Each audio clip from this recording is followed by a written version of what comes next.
everybody, Matt Colville here, making new Dungeon Masters one video at a time. This is a particularly radioactive video for DMs only. Seriously, I mean it, do not watch this video if you are a player, it will ruin everything. We just released an entire custom class for you to play around with. Go do that. Just click away and pretend like this video doesn't exist. Especially do not watch this video if you are one of my players, or I will be actually upset and discouraged. For you DMs, who are the only people left watching, right? This trick may not work, but it works pretty routinely for me, largely because my players do not suspect a thing. Okay, here's the scenario. You've watched some YouTube videos by this bugbear-looking dude, and you realized you can just throw some insane challenge at your players without any idea how to solve it. Solving problems is the player's job, the YouTube wanker said, not the DM's job. Okay, cool. That's very freeing. It's very exciting. It makes prep easier. It makes prep more fun. It makes running the game more fun. And players can usually be counted on to come up with solutions. Players are good at that. They routinely come up with lots of solutions. Good solutions. Bad solutions. But this whole structure we've built falls apart if the players fall in love with a really stupid idea. I say really stupid because it's funny, but no player intentionally comes up with a dumb idea just to come up with a dumb idea.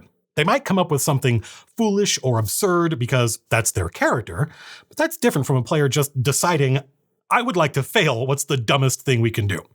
Now, an idea only seems dumb to the DM because the DM has all the cards and knows things the players don't. So often my players will plot and scheme based on some critical piece of information they have misunderstood or misremembered, or some unexamined assumption. That is super common. When this happens, I sometimes point out something they've missed if I think, well, their character actually experienced this stuff, and so they would have a clearer, more immediate memory of it than the player. But often I feel like people forget things. They misinterpret things. That's part of the game. The player should be allowed to get in over their heads. So I sometimes find myself in a situation where the players are debating what they should do, and one idea is really good, very dramatic, likely to be successful, will move the plot forward in an interesting way, and usually there is some other competing idea that is insane, often more than one. And I think if they try that, they are all going to die. So without railroading the players, how do we gently herd them toward the good idea and away from the bad idea? Well, there is no one right answer to this, but here's a trick I have used many times to great success.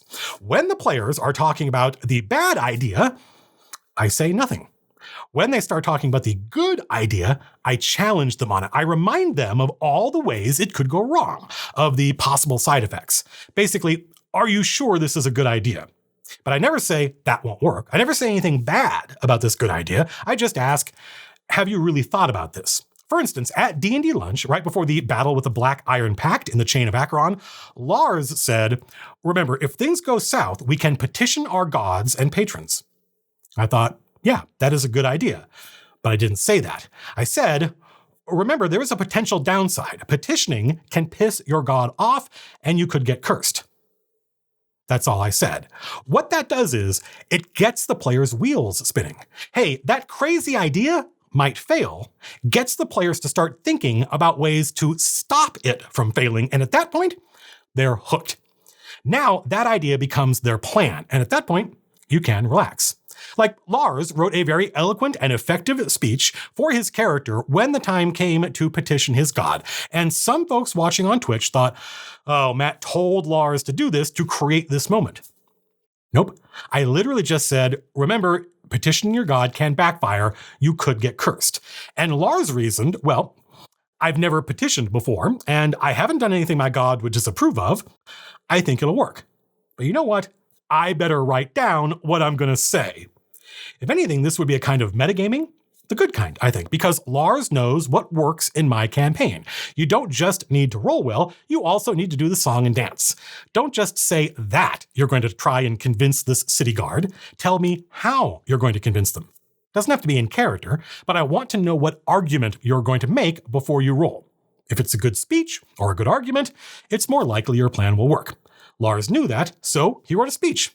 All because I said, hey, that could backfire. That was it. 60% of the time, it works every time.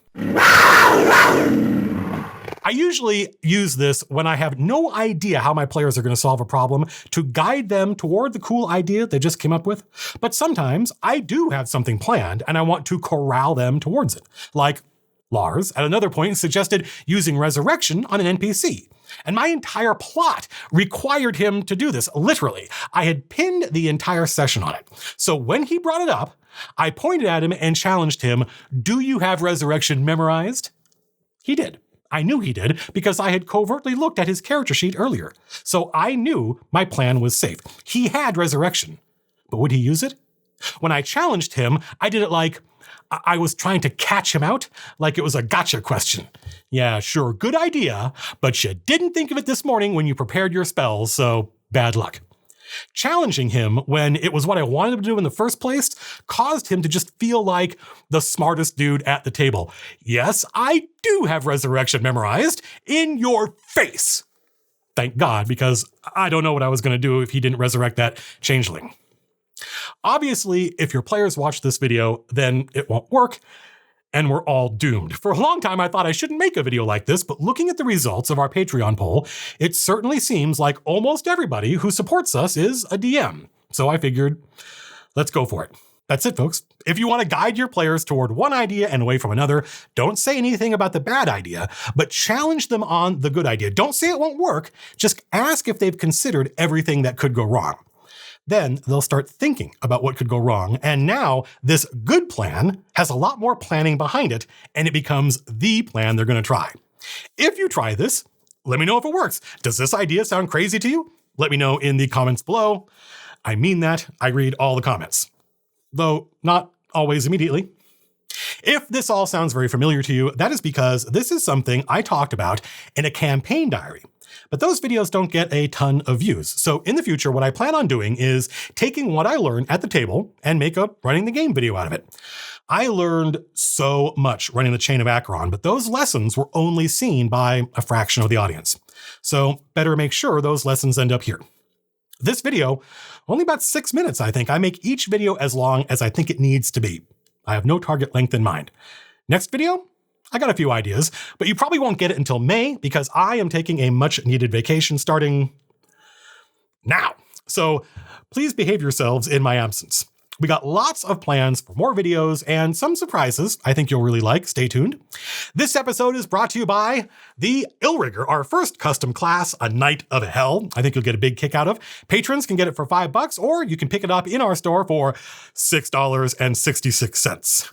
Until next time, raise hell. Out. One take! In your face, Tom Scott!